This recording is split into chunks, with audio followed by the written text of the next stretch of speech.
Olá pessoal, chegamos então ao nosso último vídeo. Nesse vídeo nós falaremos sobre os tratamentos e as vacinas que estão em desenvolvimento para a Covid-19. Vamos lá! Nesse último vídeo, então, vamos finalmente falar sobre os tratamentos em desenvolvimento e as vacinas também que estão sendo estudadas. Devemos deixar bem claro que ainda não existe um tratamento antiviral específico para o coronavírus, recomendado pelas agências de saúde, e nenhuma vacina. Então, atualmente, o tratamento ele é sintomático, ou seja, ele é direcionado para os sintomas que a Covid-19 causa no paciente. Então, busca-se manejar a insuficiência respiratória pelo uso de ventilação mecânica, intubação, o manejo do choque séptico, né, devido à infecção generalizada que causa falência de órgãos e pressão arterial muito baixa, e também na tentativa de prevenir complicações. Então, esse tratamento sintomático ele vai depender de caso a caso, basicamente, ou seja, depender da severidade da doença para cada paciente.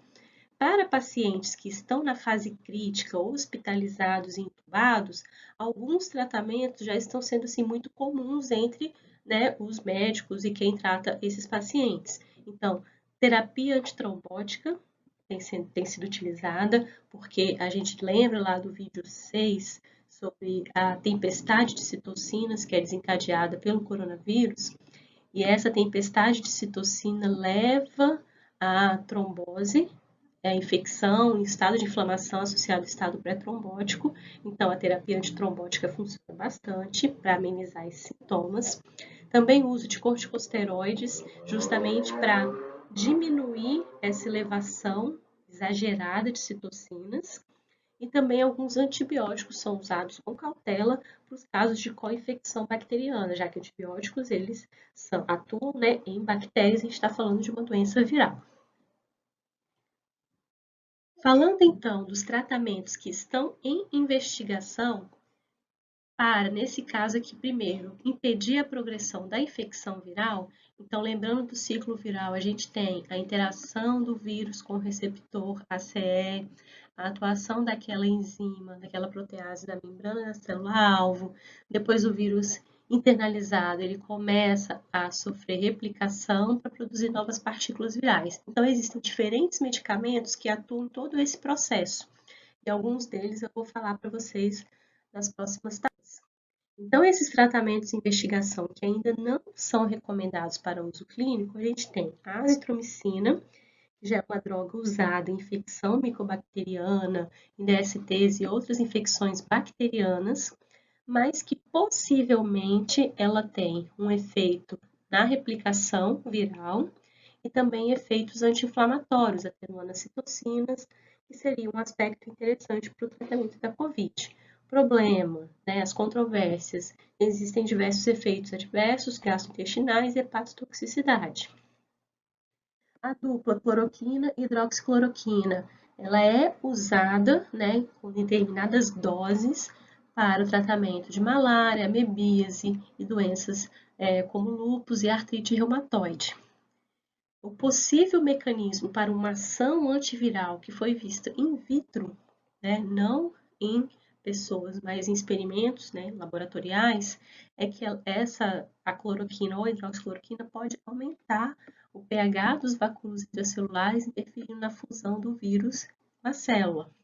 Também tem efeitos imunomoduladores, até por isso que ela é usada para tratamento de lúpus e artrite, mas os efeitos colaterais são muito graves, né? Então, principalmente que ela provoca arritmia cardíaca, e o vírus, como a gente viu lá no vídeo 6 ou 7, ele também atua, ele também causa problemas cardíacos. Então, essa junção de uma droga que tem problemas cardíacos junto com uma doença que também ataca o coração pode resultar em problemas muito graves. Então, por isso que ela também não tem sido recomendada.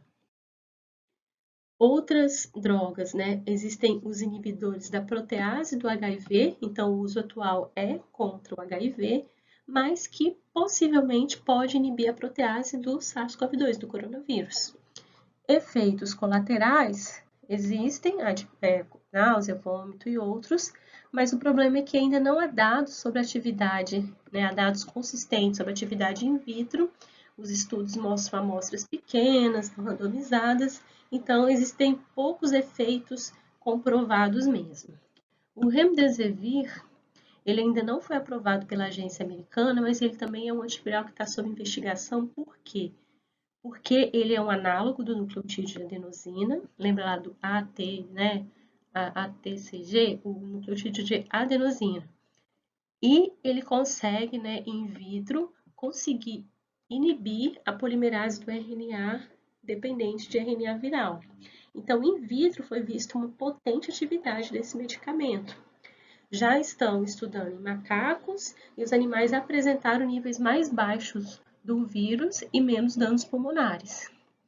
Quais são as controvérsias? Os efeitos adversos, como elevação, né, transitória dessas enzimas hepáticas, indicando um dano hepático, e também o veículo medicamentoso que é usado, ele também está associado à toxicidade renal, então esses efeitos adversos ainda contribuem para essa droga não ter sido liberada. Alguns exemplos agora de tratamentos de investigação que estão focando agora na resposta imune. Então, não estou falando mais na entrada do vírus na célula nem na replicação viral, mas agora em como o nosso organismo responde a esse vírus. Então, essas drogas que eu vou falar agora, elas vão atuar para diminuir essa resposta imune exagerada, certo? Então, alguns exemplos, né? A gente tem ouvido falar muito na mídia sobre o plasma convalescente, ou seja, é o plasma de pacientes que já tiveram a Covid e se recuperaram bem. Então, o possível mecanismo é que esses anticorpos que estão nesse plasma desses pacientes podem ajudar atenuando o vírus, levando a uma recuperação mais rápida, mas ainda os dados ainda são pouco consistentes. Existem os inibidores das interleucinas, que são citocinas, né, que a gente falava da tempestade de citocinas. Então, existem inibidores da interleucina 1 e da interleucina 6, anacina, sarilumab e esses outros.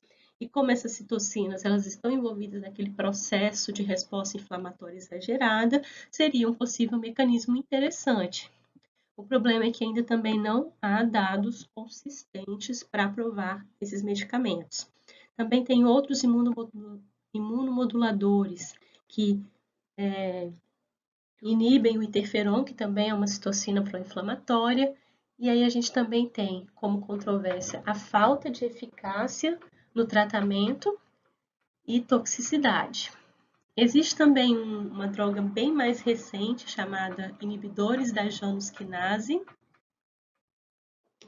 Então, essa Janus quinase faz parte de uma família de enzimas Janus quinase que regula a transdução de sinal nas células imunes. Então, a inibição dessas enzimas, dessa família, poderiam ser importante para inibir ou bloquear a liberação de citocinas.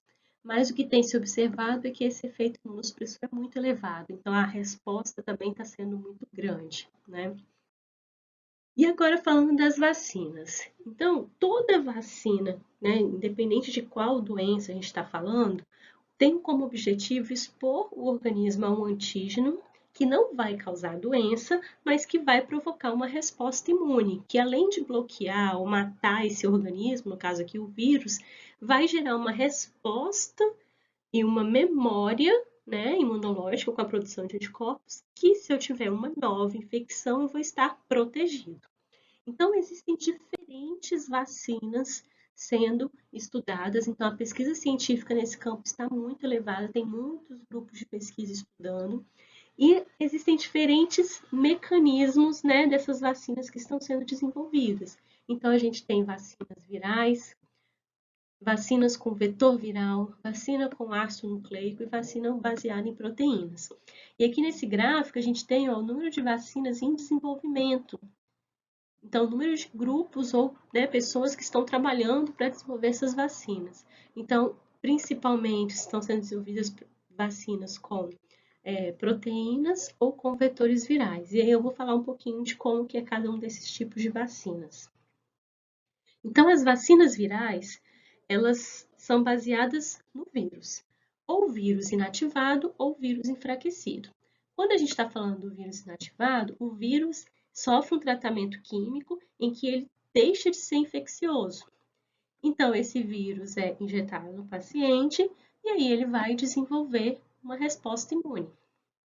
No vírus enfraquecido, né, ele não foi inativado, ele só está enfraquecido. Como que eu faço esse enfraquecimento? Eu passo esse vírus diversas vezes em animais a fim de promover mutações que fazem com que ele não consiga causar doença. Ou, por exemplo, ele pode não produzir a proteína viral da forma como ele produziria se ele estivesse normal.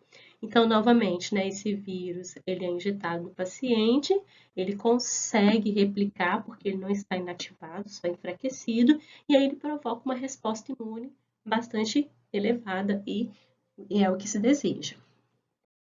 Em relação às vacinas de DNA ou RNA, então a gente vai usar a informação genética, a forma de DNA ou RNA, para produzir uma proteína do vírus que vai estimular a resposta imune.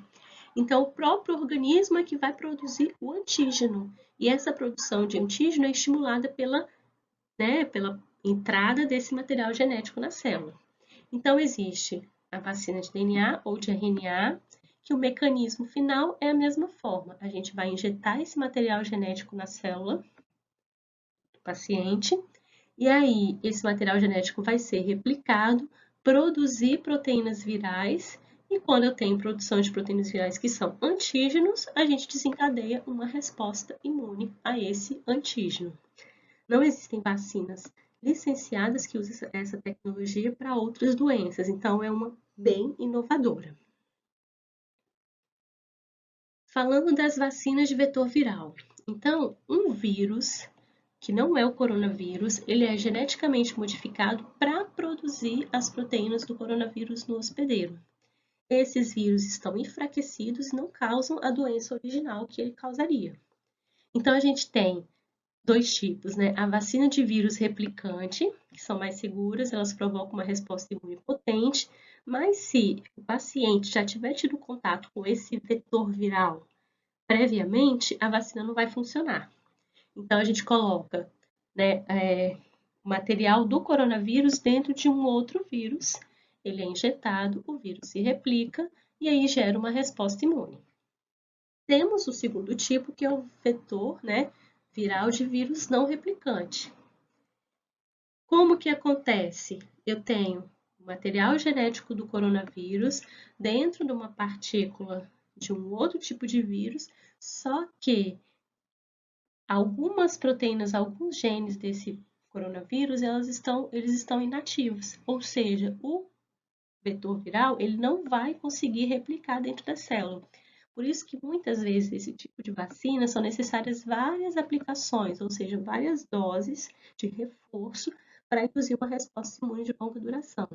A vacina que está se falando bastante, que é da Universidade de Oxford, que é uma das mais avançadas, ela é desse tipo, de vacina de vírus não replicante.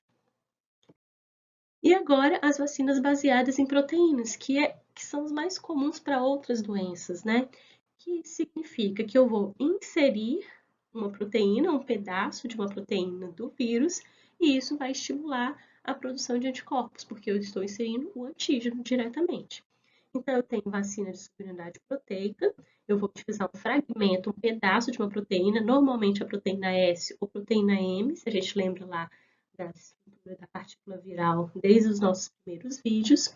Normalmente, essas proteínas elas não são injetadas puras, elas são injetadas junto com moléculas chamadas de adjuvantes, que também já dão uma estimulada no sistema imune, e normalmente também existe a necessidade de várias doses para atingir uma resposta imune desejável.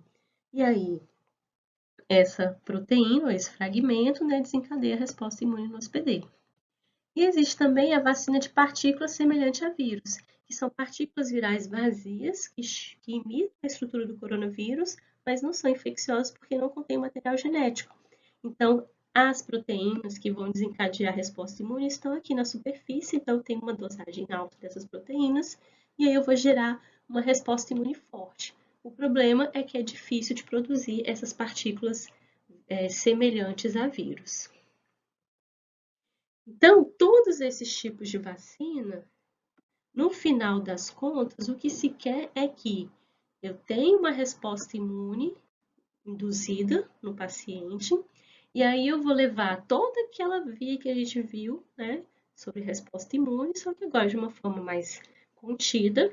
E aí o que eu vou querer mesmo é a produção de anticorpos e também de anticorpos de memória, porque como eu disse, aí quando você tiver uma nova infecção, eu já vou estar preparado para poder atuar e agir contra esse vírus. Infelizmente, a gente não tem nenhum desses tratamentos ou vacinas já disponível.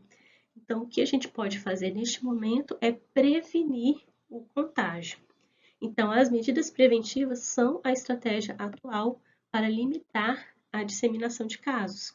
E quais são essas estratégias preventivas? Isolamento social, isolamento das pessoas que são, né, que estão doentes ou que estão sintomáticas, higiene pessoal, lavagem das mãos, uso de álcool 70 que a gente cansa de ver, de ouvir falar, e uso de máscara e outros EPIs, para que cada vez mais a gente diminua a transmissão e o contato de um paciente, né, que tem o coronavírus com o outro para poder evitar a disseminação e cada vez mais diminuir essa disseminação. Só para a gente ter uma ideia, países, né, que conseguiram fazer esse isolamento social efetivo, eles chegaram naquilo que a gente sempre ouviu falar, que é achatar a curva, diminuir o número de casos, né? Então, se a gente vê a França e a Itália, teve aquele crescimento rápido no número de casos, tá? Ó, casos novos confirmados. Aqui começa em fevereiro e vai até junho. Então, teve o pico de casos e agora isso caiu e está numa constante baixinha. Itália, a mesma coisa, né? Teve o pico e depois a gente já está na descida desse morro. É claro que, como a gente não tem uma vacina, se tudo for liberado, né, e o isolamento social for perdido de uma vez para outra, isso pode aumentar novamente. Países que não conseguiram até o momento diminuir esse número de casos, como o Brasil e Estados Unidos. Então, a gente está ainda lá no alto. O Brasil está ficando numa constante, mas com um número elevado de casos.